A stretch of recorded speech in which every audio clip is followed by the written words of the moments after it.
Hey Pete, so when we're talking to customers, some of them run into a few issues with their sort of conversion rates after their demo calls. Mm-hmm. What can we do to help them with that? Yeah, it's a really good question, and I notice founders out there a lot of the time they've put their blood, sweat, and tears into creating their product, right? And so they want to show the world their product, right? And that makes a lot of sense, right? But when it comes to actually closing business and converting from I'm sort of interested or checking this thing out into something, there's a few key things that you can do in a demo process that really increase the conversion rates there, right? So the first is thinking about your structure. Okay. In the structure of a demo call, you want to, instead of having it talking about as much product, showing as much product as you can, you really want to siphon out the first, let's call it 10 minutes, portion of the conversation to be around what problems they've got, why they're even looking at having this demo call today, right? Like if those of you out there have heard of sales methodologies, or we recommend getting started with BANT, test that out, right? Like ask questions that prompt them to get started. Then go into the detail of your demonstration, show the product, that type of thing, and then make sure you've got some time, let's call it another 10 minutes at the end of the call, to actually talk about next steps, right? One of the rules that we have is always book the next call, right? Like put it in the calendar, get it structured, or if they don't want to book that next call, why is that, right? It gives us some great insight. Yeah. So that's the first thing, structure. When you're going through the demo process, one of the things that I like to encourage founders and salespeople to do is talk about the thing that you're about to do before you do it. Okay, right? what do you mean by that? Yeah, so it prepares their mind, right? So what I mean by that is they've never seen your product before, you've seen it a million times. Yeah. Hey Zach, I'm about to show you how this piece of software connects to this, and the way that might be valuable for your business would be X, Y, and Z, right? So don't just talk about the feature you're about to talk to, connect it to why that might be a benefit, or what that outcome might mean, or what sort of problem that might actually solve for the business. Okay. Off the back of that, right? And so that gets their mind taking in more because they've gone into that next thing you're showing them prepared. Yeah. Make sense? It makes sense. Can you give me like a short example of what that might look like?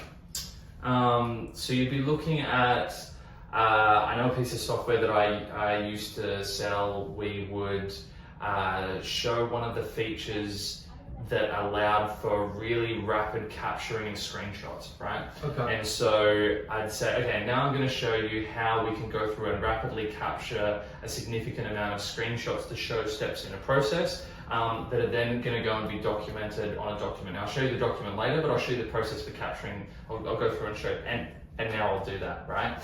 And so we would do things like that, where you're prompting the person's mindset. Yeah, so I guess looking at how it's actually going to be applied and it's relevant to them, rather than just going, here's what it does. Exactly, right? Excellent. One of the other things that's really helpful is think about the demo as a conversation, not a pitch. Okay. Right? So what I mean by that is don't go and just talk at them the whole time. A really good demo, in my experience, is when you prompt them for the feature that you're about to talk about. You then go and show the feature, and then you do pausing, right? So instead of just talking about the next thing and the next thing and then feeding into the next thing, which excitement or nerves can lead to, if you just take a little pause, does that look like it'd be useful for you? Okay. What did you think of that? How would you use that in your company, right? Or in one of our other customers, they use this feature to achieve this in their business. Yeah. Right? Is that something that you see in yours? Yeah. Right? And it might make the demo take a little bit longer, but if you prioritize it around the things that are important to them and that type of thing, you spend that first 10 minutes of your conversation, working out what problems they're trying to solve. You can show the specific parts of the software that are relevant to them rather than everything, right? Of course, yeah, like rather than just going through that hour-long demo or half an hour, whatever it is, and they're kind of hiding their yawns because it's really not sort of relevant to them. So you want to make it, relevant, which is good. Yeah, cool. Anything else?